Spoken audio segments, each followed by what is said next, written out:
Welcome to day 13 of 100 days posting on YouTube.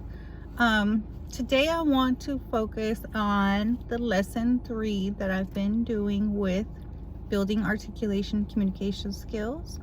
And before I go into that, I started lesson 1. I got my notes today. Lesson 1 was the conclusion to lesson 1 is, how do people really change? So we concluded, or I concluded, what my conclusion was, is that at the end of lesson 1, I concluded that people change through experiences, choices, and repeated actions.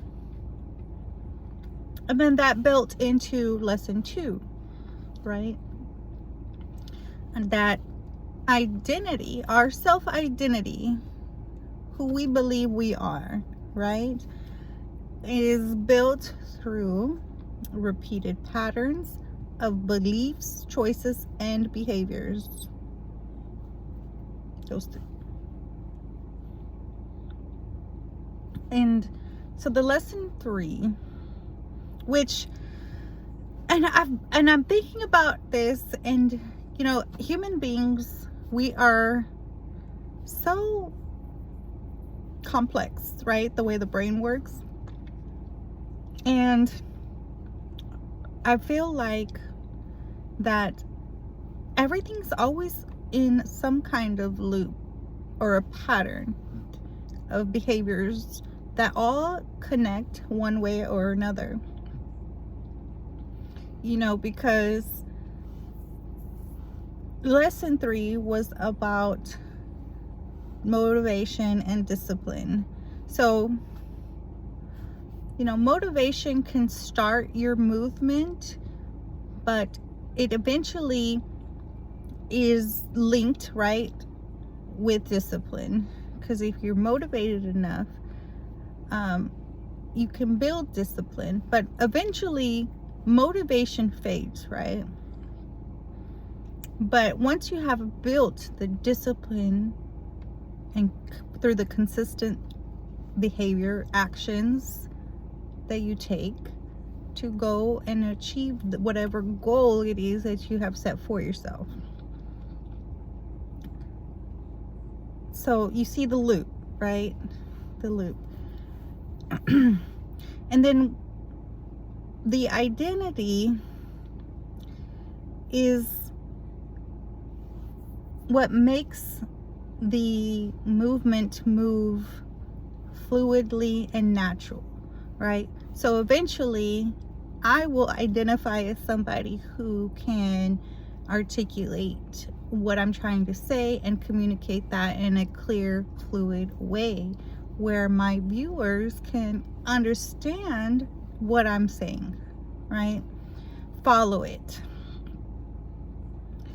So I guess I was challenged with lesson 3 on which one comes first, right? Is it a disciplined person who comes first, or the identity of being a disciplined person?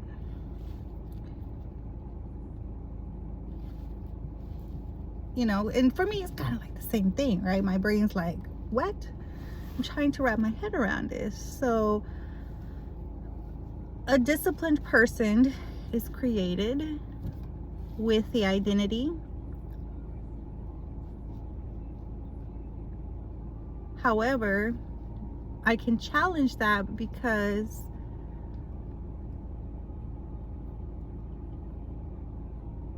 someone who, let's say, they identify as somebody who is an athlete. They go, I'm an athlete, but they never get up and train. But they tell themselves that's who they are. Is that their identity? No. Right? Because identity is built through repeated patterns or beliefs and choices and behaviors that you take. That's who you are fundamentally. So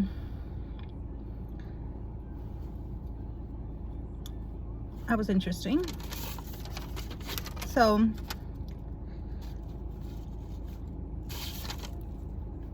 I guess it starts with the beliefs that you have about yourself, which build the core identity of who you really are.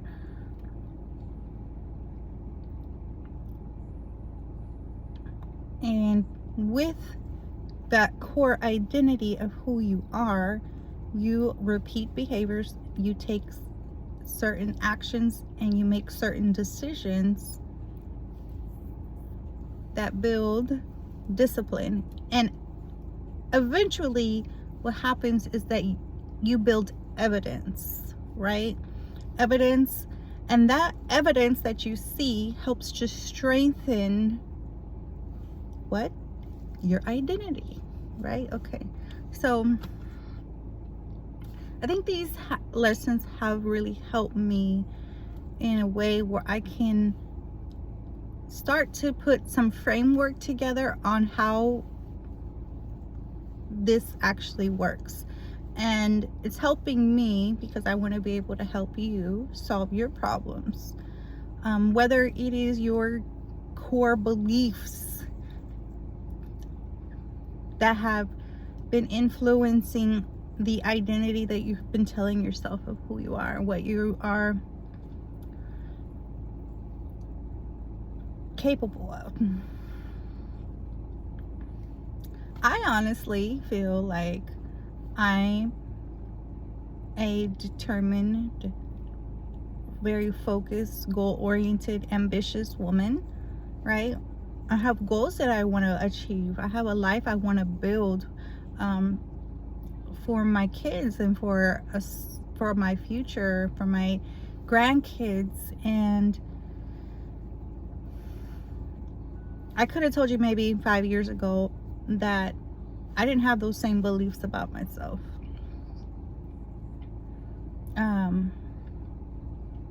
Those were built through repeated actions, behaviors, and proven by evidence.